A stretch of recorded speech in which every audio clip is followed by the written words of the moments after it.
Hello everyone, welcome back to organize learning channel. अगर आप मेरे चैनल पर नए हैं तो चैनल को सब्सक्राइब करें, वीडियो को एंड तक ज़रूर देखें और अगर आपको वीडियो अच्छी लगे तो वीडियो को लाइक शेयर कमेंट करें। तो आज की इस वीडियो में हम डिस्कस करने वाले हैं जो डीओई दिल्ली की तरफ से हमें क्लास 10 के लिए इंग्लिश का मिड टर्म का सैम्पल पेपर दिया गया था, उसको हम डिस्कस करेंगे।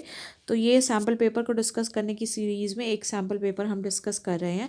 तो इस क्वेश्चन तक हम यहाँ तक हम डिस्कस कर चुके थे। आज हम 6th क्वेश्चन से स्टार्ट करते हैं। Complete the following passage by filling in the blanks with suitable words. ये पैसेज है और इसमें हमें सूटेबल वर्ड से जो फिलअप्स है उनको फिल करना है, ठीक है। On the annual day celebration, the principal delivered a lecture. Good evening, children. You all dash be the future policy makers. Hence, you ought to obey your teachers. Annual day celebration के उपलक्ष्य पे जो principal है उन्होंने एक lecture deliver किया कि good evening बच्चों, आप सब जो हैं वो फ्यूचर पॉलिसी मेकर्स होंगे। तो ये फ्यूचर की बात कर रहा है, तो यहाँ पे ए ऑप्शन में जो फ्यूचर से सिमिलर जो वर्ब होगी वो क्या हो जाएगी हमारी, विल, यानी कि सेकंड ऑप्शन विल आ जाएगा यहाँ पे। You all will be the future policy makers, इसलिए आपको क्या करना चाहिए, अपने टीचर्स को ओबे करना चाहिए। You dash always try to win over the confidence of your superiors. और आपको क्या करना चाहिए, आपको चाहिए हमेशा अपने जो सुपीरियर्स हैं उनका कॉन्फिडेंस जीतने की कोशिश करनी चाहिए। तो चाहिए के लिए क्या आ जाएगा, अब उन्होंने ये नहीं बोला कि बिल्कुल करना ही करना है, बट उन्होंने एज अ मॉरल वैल्यू आपको बोला, तो इसलिए यहाँ पे आ जाएगा शुड। तो यहाँ आ जाएगा you should always try to win over the confidence of your superiors. You must not leave any stone unturned and you dash not worry about the result. आपको अपनी तरफ से मेहनत में कोई कमी नहीं छोड़नी है और आपको जो है आपको चिंता करने की ज़रूरत नहीं है। तो यहाँ पे ज़रूरत से के हिसाब से क्या आ जाएगा, नीड। तो you need not worry about the result, आपको रिजल्ट की चिंता करने की आवश्यकता नहीं है, तो इसलिए यहाँ आ जाएगा नीड। ठीक है। और फिर उसके बाद take a pledge that you dash obey and respect your elders, कि आप प्लेज लीजिए कि आप अपने टीचर्स या एल्डर्स की आज्ञा का पालन करेंगे और उनके रिस्पेक्ट करेंगे। तो देखो करेंगे यानी कि फ्यूचर की बात हो रही है, तो वैसे तो यू के साथ विल आना चाहिए, लेकिन जब भी इस टाइप की बात होती है प्लेज वगैरह लेने के लिए तो हम यू के साथ हमेशा शैल का यूज़ करते हैं। तो यहाँ पे आ जाएगा take a pledge that you shall obey and respect your elders, ठीक है। नेक्स्ट क्वेश्चन दिया गया है, the following paragraph has not been edited. ये पैराग्राफ में एडिटिंग करने की ज़रूरत है। There is one error in each line, हर लाइन में एक एरर है। Write the error and its correction as shown in the example. तो आपको इसमें एरर फाइंड आउट करनी है और उसको करेक्ट करके लिखना है। जैसे एग्जाम्पल के तौर पे दिखाया गया फर्स्ट लाइन में, a hurricane is the huge spinning storm that. तो दी की जगह पे यहाँ आएगा अ, ठीक है, क्योंकि बहुत सारे हरिकेन हो रहे हैं तो उनमें से एक कोई हरिकेन की बात हो रही है, तो इज अ यहाँ पे हो जाएगा, एरर है द और करेक्शन हो जाएगी अ।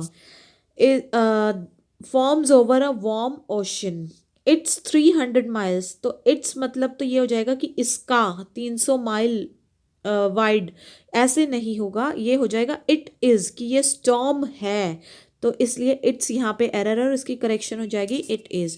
तो इट इज़ 300 माइल्स वाइड, तो ये जो स्टॉर्म है ये 300 माइल्स वाइड है। इट स्वर्ल्स इन द आई अ काम एरिया। अब यहाँ पे जो है स्वर्ल के साथ हमें ज़्यादातर जो है वो क्या आता है, अराउंड, अराउंड उसके चारों तरफ जो है, उस आई जो स्टॉर्म की आई है उसके चारों तरफ घूमता है, ठीक है। तो इसलिए इन यहाँ पर एरर है और अराउंड इसकी करेक्शन है।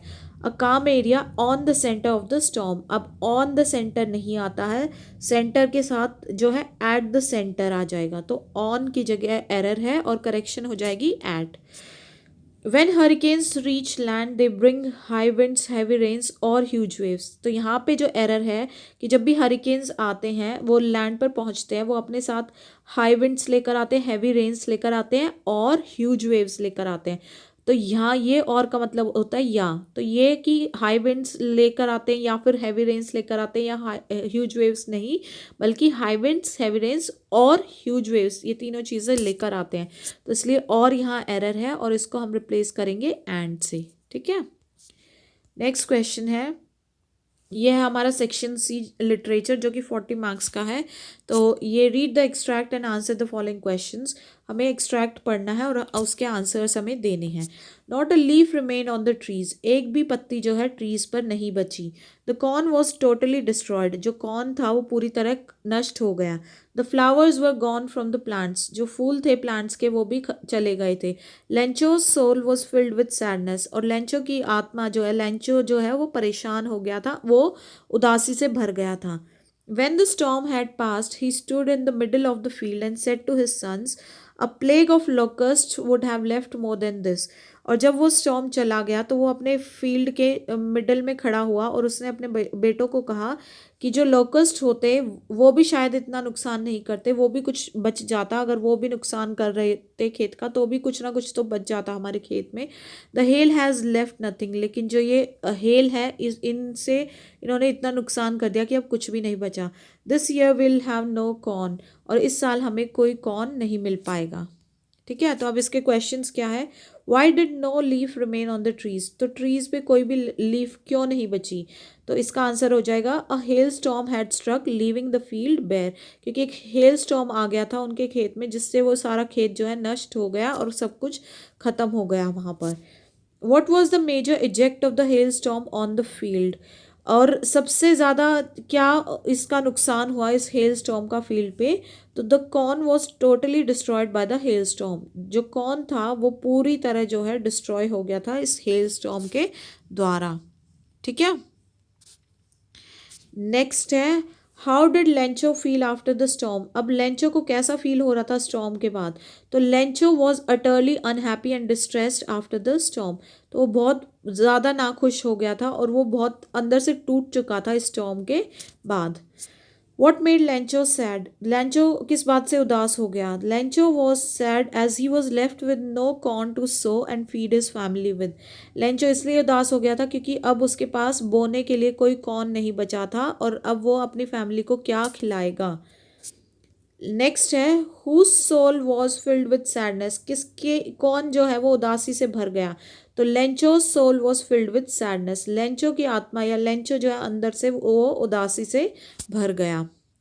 ठीक है, नेक्स्ट पार्ट है अब हमारा Anil made money by fits and starts. Anil जो है वो कैसे, फिट्स एंड स्टार्ट्स का मतलब होता है कि रेगुलर इनकम नहीं थी, इरेगुलर इनकम थी, कि कभी पैसे मिल जाते थे काम के, कभी कई दिन तक पैसे नहीं आते थे उसके, या कोई काम नहीं आता था उसके पास। He would borrow 1 week lend the next, वो 1 वीक उधार लेता था, अगले वीक फिर किसी को उधार दे देता था। He kept worrying about his next check, but as soon as it arrived, he'd go out and celebrate. वो अपने अगले चेक की के बारे में चिंता करता था कि कब आएगा, लेकिन जैसे ही वो चेक मिलता था उसको वो बाहर जाता था और खुशियाँ मनाता था।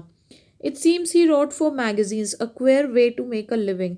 और ऐसा लग रहा था कि वो मैगजीन्स के लिए लिखता था, और ये बहुत ही स्ट्रेंज तरीका लग रहा था कि ऐसा जीवन कौन जीता है कि मैगजीन्स के लिए लिख के, और कोई एक फिक्स इनकम नहीं है, मिल गए तो मिल गए पैसे, नहीं मिले तो बहुत दिन तक नहीं मिल रहे थे।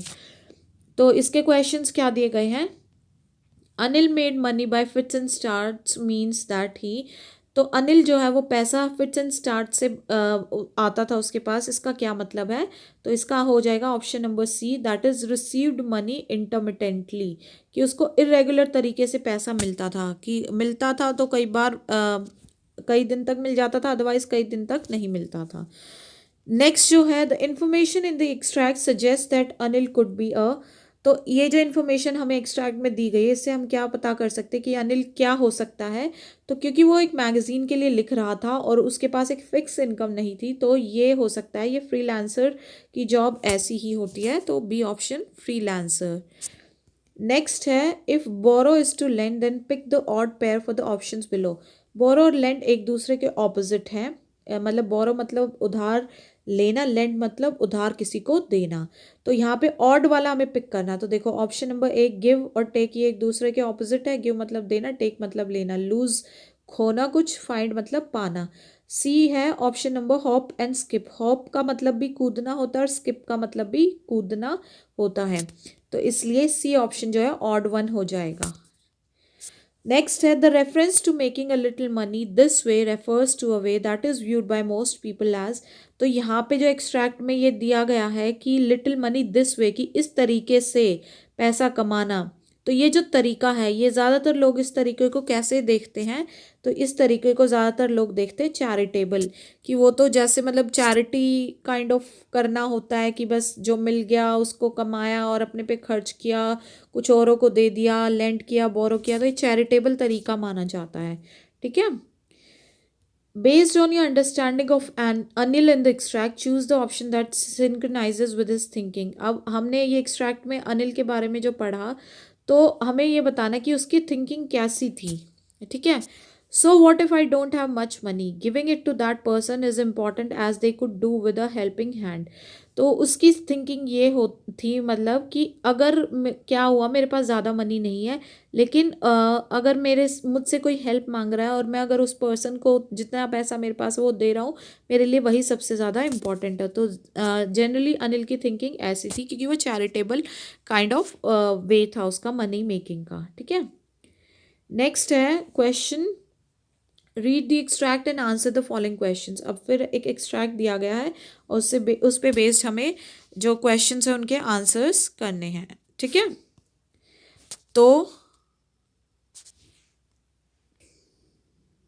तो ये एक्सट्रैक्ट क्या दिया गया है हमें, the way a crow Shuk down on me the dust of snow from a hemlock tree.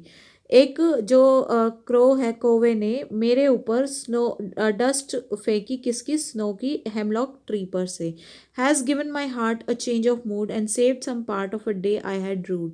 तो इससे मेरा जो हार्ट है उसमें मेरे हार्ट में खुशी हुई और मेरे मूड में चेंज हुआ, मेरा मूड रिफ़्रेश हुआ, और मेरा जो अब तक दिन ख़राब हो गया था वो अब जो है मैं रिफ़्रेश हो गया और मेरा मूड भी रिफ़्रेश हो गया।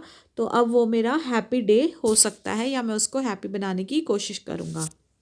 तो फर्स्ट क्वेश्चन दिया गया, what is the crow symbolic of. तो क्रो जो है वो किस चीज़ का सिंबल दे रहा है इस पोएम में, तो वो दे रहा है सैडनेस का, उदासी का। ठीक है।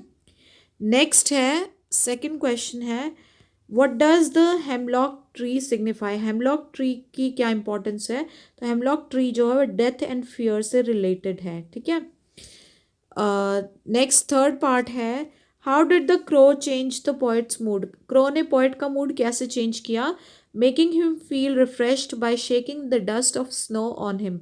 उसने जो पोइट है उसके ऊपर डस्ट ऑफ स्नो को शेक किया, जिससे वो उसका मूड रिफ्रेश हो गया। What saved some part of the poets day. तो किस चीज़ की वजह से पोइट का बाकी का जो दिन है वो खराब होने से बच गया, तो आंसर है सी, द डस्ट ऑफ स्नो। और फिफ्थ जो पार्ट है वो क्या है, what is the rhyme scheme of the stanza. तो इस स्टैंजा की जो राइम स्कीम है वो है A B A B. Next जो एक्सट्रैक्ट है वो है, he hears the last voice at night the patrolling cars and stares with his brilliant eyes at the brilliant stars. तो वो सुन रहा है जो रात की आखिरी आवाज़ है उसको, और वो आवाज़ है जो पेट्रोलिंग कार्स हैं, जो उसके गश्त कर रही हैं कारें उसके एरिया में, उनकी आवाज़ है। एंड और वो अपनी ब्रिलियंट आइज से स्टेयर कर रहा है, एकटक देखे जा रहा है किस तरफ, ब्रिलियंट स्टार्स की तरफ। ठीक है।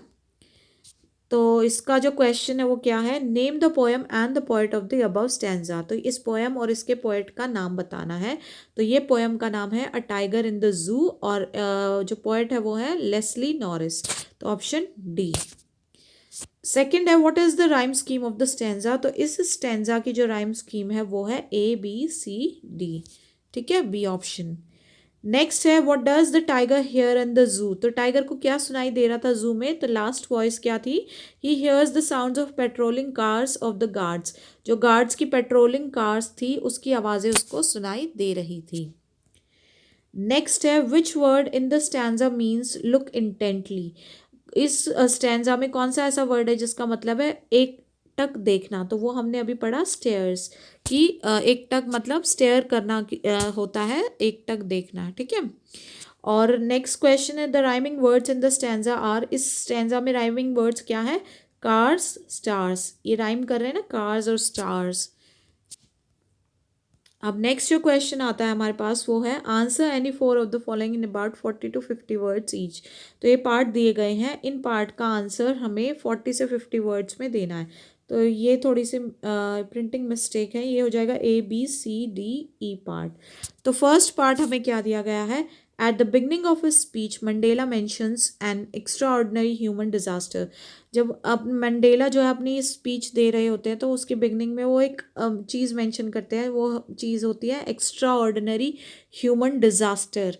What does he mean by this? तो इस इन वर्ड्स का क्या मतलब है? What is the glorious human achievement he speaks at the end. और ये जो ग्लोरियस ह्यूमन अचीवमेंट के बारे में जो वो अपनी स्पीच के एंड में बात करते हैं, तो इसका भी क्या मतलब है? तो इसका आंसर हम कैसे लिख सकते हैं? तो देखो इसका आंसर हो जाएगा, by human disaster Mandela means to say that coloured people have suffered a lot due to discrimination in the hands of whites. Human disaster से मंडेला का क्या मतलब है कि जो कलर के वेरियस कलर के लोग हैं उन लोगों ने बहुत कुछ सफ़र किया है डिस्क्रिमिनेशन के नाम पे, किन लोगों से? जो वाइट कलर के लोग होते हैं उनसे। He considered it as great glorious human achievement that a black person became the president of a country where the blacks are not considered as human being and treated badly. तो वो इस चीज़ को great glorious human achievement क्यों बोल रहे हैं? क्योंकि वहाँ पे उस कंट्री में वो एक ब्लैक पर्सन प्रेसिडेंट बना, जहाँ पे ब्लैक लोगों को जो है वो ह्यूमन बीइंग की तरह ट्रीट नहीं किया जाता, बल्कि उनके साथ बहुत बुरा व्यवहार किया जाता है। नेक्स्ट पार्ट है, नेक्स्ट है describe the activities of the seagulls family when he was fail to draw their attention. Seagull की फैमिली की एक्टिविटीज बतानी है जब वो उनकी अटेंशन को ड्रॉ नहीं कर पाया। तो इसका आंसर होगा, the two brothers and the sister of the young seagull were half asleep with their heads sunk into their necks। जो दोनों भाई थे सीगल के और जो बहन थी वो सोए हुए थे, उनके हेड जो है वो उन्होंने अपनी नेक में सिंक कर रखे थे। His father was preening the feathers with his beak on his white back. और उसके जो फादर थे वो प्रीन प्रीन मतलब क्लीनिंग, क्लीन कर रहे थे फेदर्स को, अपने पंखों को अपनी चोंच के साथ, जो उसकी वाइट बैक थी उन पे जो फेदर थे उनको साफ कर रहे थे। Only his mother standing on a little mound on the plateau was looking at him. सिर्फ उसकी जो माँ थी, जो कि जो प्लेट्यू का छोटा सा माउंड था उस पर खड़ी हुई थी, वही सिर्फ उसकी तरफ देख रही थी। नेक्स्ट पार्ट है, in the context of the poem the ball poem explain why it is important for every one to experience loss and to stand up after it. जो ये पोएम थी द बॉल पोएम, इसके context में हमें explain करना है कि क्यों सबके लिए इम्पॉर्टेंट होता है कि एक बार कम से कम उनको जीवन में लॉस का सामना करना चाहिए, और फिर उसके बाद उस लॉस से हमें कैसे स्टैंड अप करना चाहिए, कैसे उससे उबर कर आना चाहिए। तो ये क्यों सबके लिए इम्पॉर्टेंट होता है? तो इसका आंसर होगा हमारे पास, the world is full of material possessions and losing someone or something valuable is bound to happen at one point or the other. हमारा जो वर्ल्ड है यहाँ पे बहुत सारी मटीरियलिस्टिक चीज़ें हैं, और हमारा बहुत ही ज़्यादा वैल्यूएबल पर्सन है या कोई चीज़ है, वो किसी ना किसी हमारी लाइफ के किसी ना किसी पॉइंट पर हमसे ज़रूर छूट जाएंगी वो चीज़ें। Thus loss is a part and parcel of life. इसलिए लाइफ के साथ लॉस ज़रूर होता है। However we can not let this loss bring us down. लेकिन उस लॉस से हमें अपने आप को जो है सैड नहीं करना चाहिए। Loss and suffering should be viewed as minor setbacks. हमें बल्कि ये जो लॉस या जो हमें दुख मिल रहा है, इसको हमें छोटे छोटे हमारे जो खुशियाँ हैं, हमारी जो खुशियाँ होंगी उनके रास्ते में पहले जो थोड़े बहुत लॉस या सफरिंग है वो हमें उसकी तरह देखना चाहिए। Though every one will experience loss, it is important to stand up after it because that is the only way to move forward. हर पर्सन जो है वो अपने लाइफ में कभी ना कभी लॉस का सामना करेगा, लेकिन बहुत इंपॉर्टेंट है कि उस लॉस का सामना करने के बाद स्टैंड अप करना, उसको उससे उबर कर आना, क्योंकि यही लाइफ में हमें आगे चलने की जो है हिम्मत देगा, और हमें लाइफ में जो है आगे बढ़ते रहना चाहिए। ठीक है। नेक्स्ट पार्ट है, how did Lencho comfort his family after the devastation by hail storm. Lencho ने अपनी फैमिली को कैसे कंफर्ट किया, कैसे कंसोल किया जब वो हेल स्टॉर्म की वजह से उसका जो डेवस्टेशन जो हुआ था उसके खेत में, उसके फील्ड में जो हुआ था नुकसान उससे। तो इसका आंसर हो जाएगा हमारे पास Lencho comforted his family by assuring them that there is still hope from God. Lencho ने अपनी फैमिली को कंफर्ट किया, क्या अश्योर करके, कि अभी भी भगवान से हमें उम्मीद है। He believe that no one will die of hunger as God is always with them and he will certainly help them to overcome this disaster.